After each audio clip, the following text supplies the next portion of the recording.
L'inutile peut-il avoir une valeur? Thèse. Les activités qui satisfont l'esprit, l'art, la religion, la philosophie, n'ont aucune valeur pratique. Antithèse. Les choses n'ont de valeur que pour autant qu'elles sont utiles au bien-être des hommes. Thèse. L'inutile peut avoir une valeur. En effet, force est de constater que les activités supérieures de l'homme, celles qui ne se limitent pas à la simple satisfaction des besoins, n'ont aucune utilité pratique. L'art, la religion, la philosophie, la jouissance ne servent à rien. Premier argument. L'inutile satisfait l'esprit. L'utilité est l'attribut des actes ou des objets qui servent à satisfaire nos besoins et à accroître notre confort matériel.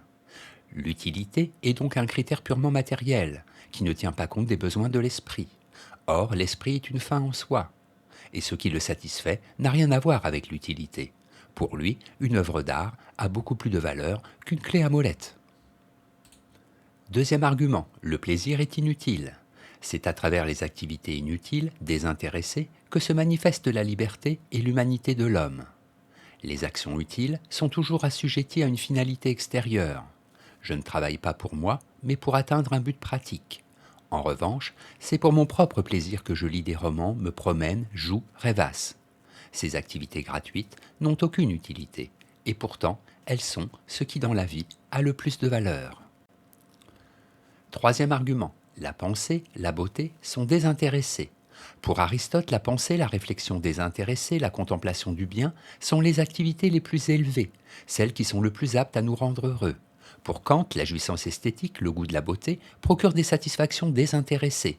La beauté n'est pas utile, et pourtant nous la plaçons tout en haut de l'échelle des valeurs.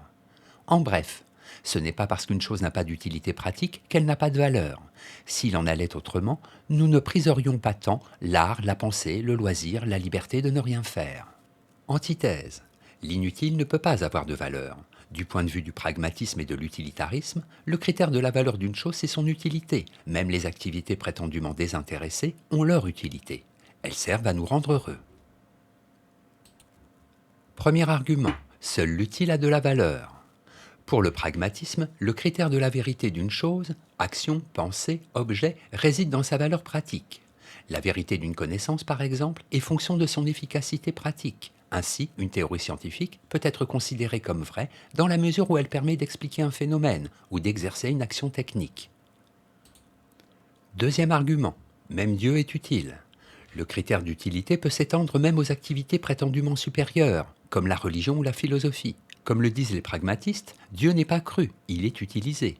La religion n'a pas de valeur en soi, en tant qu'activité désintéressée de l'esprit, mais elle en a une en tant qu'elle permet d'exercer une action pratique. Troisième argument, ce qui nous rend heureux est utile. Les utilitaristes, Bentham, Stuart Mill, considèrent aussi que l'utilité est le principal critère de valeur. Toutefois, contrairement aux pragmatistes, ils n'identifient pas l'utile au vrai, mais au bien. Est utile tout ce qui produit un bien ou un plaisir, tout ce qui contribue à notre bonheur.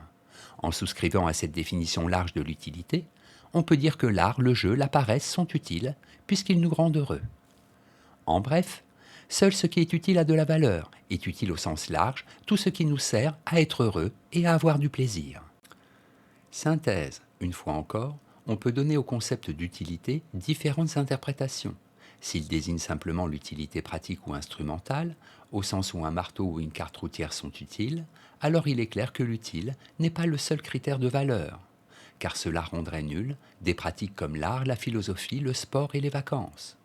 De fait, l'on entend souvent dire, dans un monde du travail régi par les valeurs pragmatiques, que la philosophie, la littérature ne servent à rien.